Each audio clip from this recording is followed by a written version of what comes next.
What's going on today? I'm going to teach you how to do a little graffiti letter A.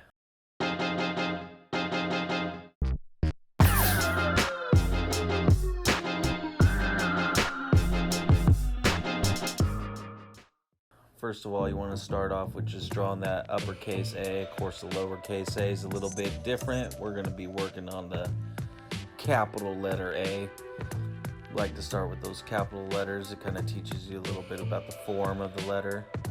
Just like anything else, you want to start practicing on paper. Obviously, most of the time I like to do my artwork, as you can see in my videos, on paper with Prismacolor, stuff like that. Now first I'm going in and I'm just bolding up those lines. I'm just following the same lines, I'm just making them a little bit bigger. Gonna put in that middle bar, and there you have the basic outline of the letter. Not getting too crazy with it. We're gonna go ahead and erase that back. Next, I'm going to kind of flesh out the letter a little bit, give it a little bit more funk, a little bit more style to it. You're basically following the same lines, you're just putting little serifs out there or extending the letter and making it look a little bit more appealing. It's like dynamic poses when you're doing characters or something like that. You want it to look like it's got some movement.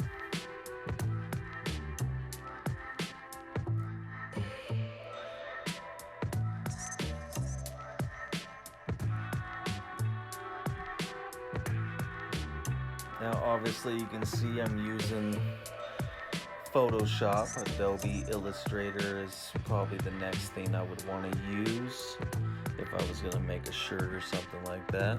Now I'm using the hard brush mixed with a little bit of the soft brush. Now let's get down with some color on this letter A. Now when I'm doing my color, I like to use the same color, just different tones. I find that's an easy way to blend and to make something look clean. Usually I'd be doing this on a piece of paper with Prismacolor markers, just because, you know, they're high quality markers that blend really nicely together. You don't really see any hatchy kind of lines in there. It's just a smooth transition.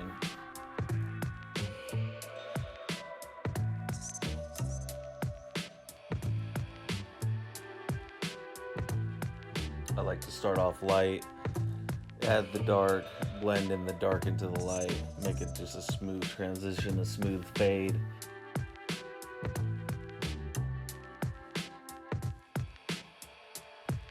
So as you can see, I'm fading in the dark right now. Just fading it. I'm kind of flaring out the pen. Same technique you would kind of use if you're using paint.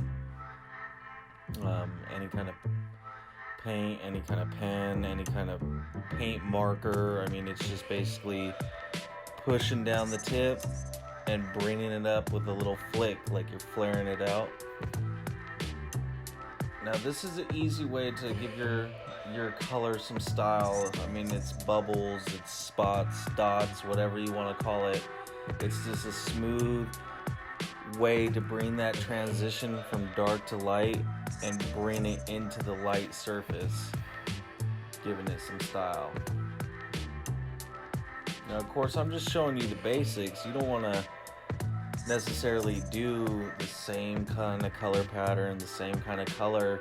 You can use these techniques, create your own style, and just, you know, bring your letters to life. I mean, that's what you're doing when you're trying to do graffiti lettering, is you want to bring a normal looking letter and just making it look fresh, making it look like it's moving, just making it very appealing to the eye.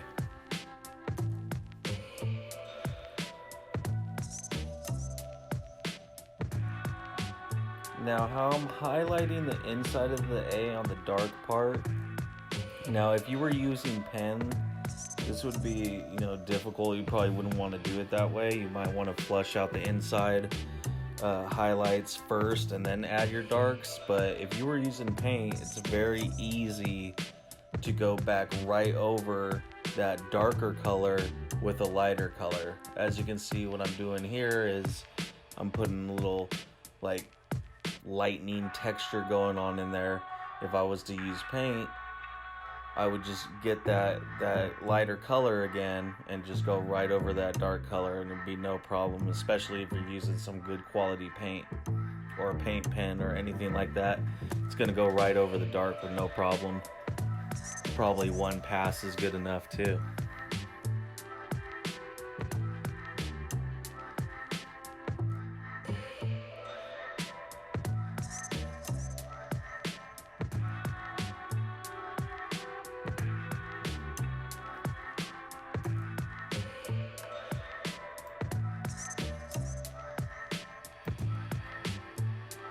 Alright, now when you got your basic inside of your letter flushed out with color, I mean, you can even do this next part before your color's flushed out, really. You're going to start picking out a vanishing point, somewhere where you want your 3D to head. It's going to give it that 3D dimension.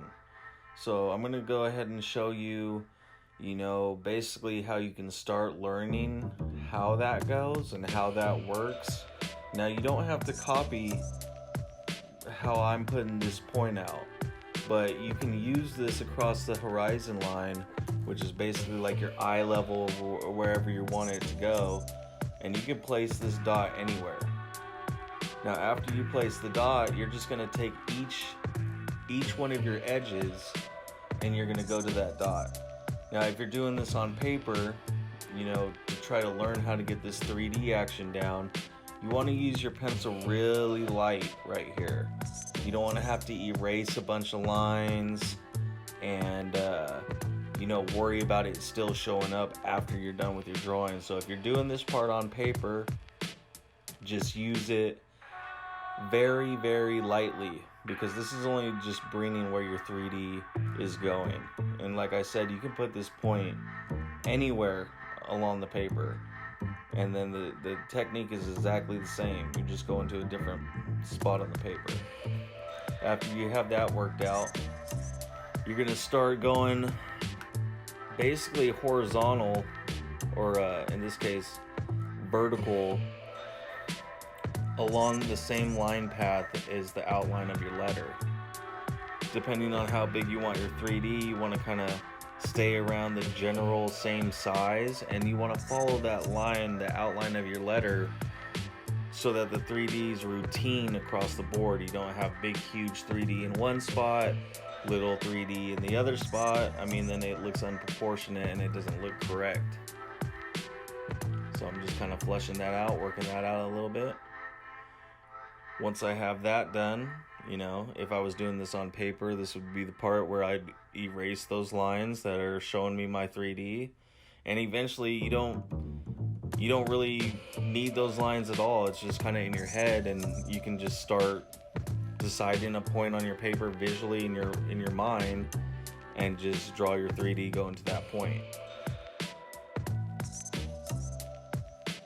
Now, since I have a light colors inside the letter, I'm deciding to go with a little bit of a darker 3D. Really make that letter pop and stand out.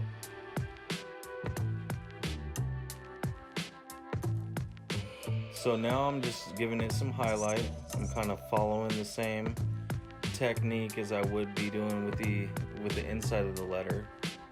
I just want to really make that 3D pop, bring some life to it, not just, it really doesn't matter. You could just rock a strong, solid color, and it's still going to make that letter pop, but I want to give it a little bit more style, so I'm going to go ahead and work this 3D a little bit with this highlight.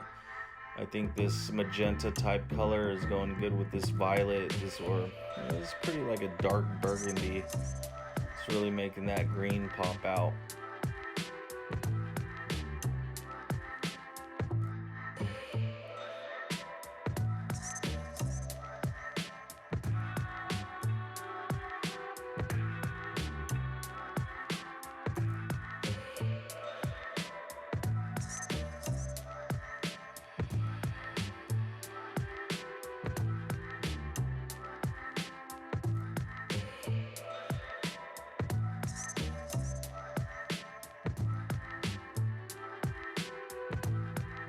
Okay, after I had that flushed out, Just doing a little bit of that flare technique with the pen.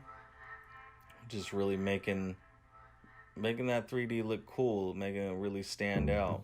Once again, if you start playing around with this and you're just practicing and you're sketching, I mean, first of all, anything you're doing, whether it's graffiti lettering, characters, landscapes, portraits, anything, I mean, you just have to sit down, practice, don't get discouraged. Just really put your head down in a sketchbook and just flesh out designs. And once you start messing around, especially with graph letters, you'll get it and you'll find like how you like letters to flow, how you like to put them together, how you like to make them look.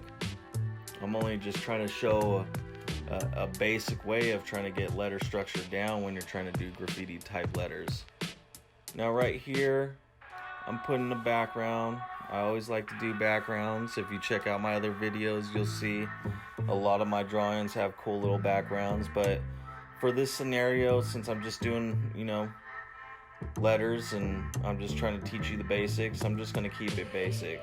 Probably on a lot of these videos, you're just going to see a simple, circle, square, background, just trying to pop out that letter so you can really see it at the end and kind of get your head wrapped around of how it looks. And I hope if you're following along, you're getting it down. So right here, I'm bringing it forward. As you can see, I mean, the layers are kind of, not as clean as I'd like them, so I'm gonna flush them out a bit. Now me personally, before I put any black to anything, that's whether I'm doing a sketch, whether I'm doing paint, anything, I always like to do my color first. But since I'm trying to show you the letter structure, I went with the black outline so that you can see what I was doing. But usually I would have my colors worked out before I started outlining and before I started cleaning up that outline and making it just look really crisp, clean, and sharp. But like I said, you're gonna learn what works for you. So as you can see, I'm just really making it clean. I'm making cuts in there. I'm making the letter come to life. I'm really making that bold outline stand out.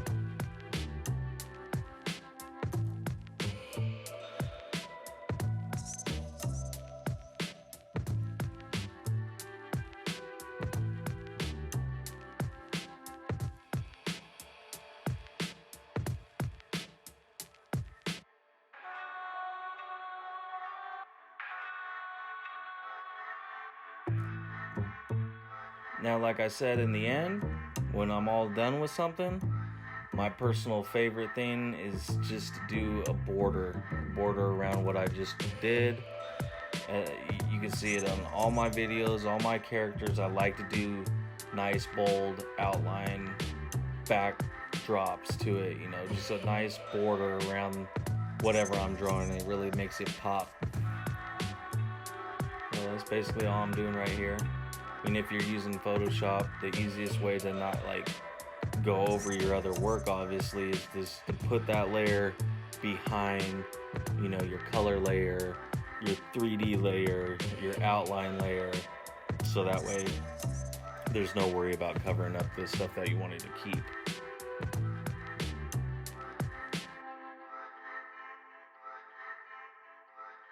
There goes those little spray bubbles. Very easy, man. I just like to do them, like to make them pop. Make those letters pop. Hope you enjoyed. Next video we're gonna be doing the letter B. Hope you come back, check it out, and don't forget to like and subscribe. Check out the other videos. Hope you enjoy. All right, peace.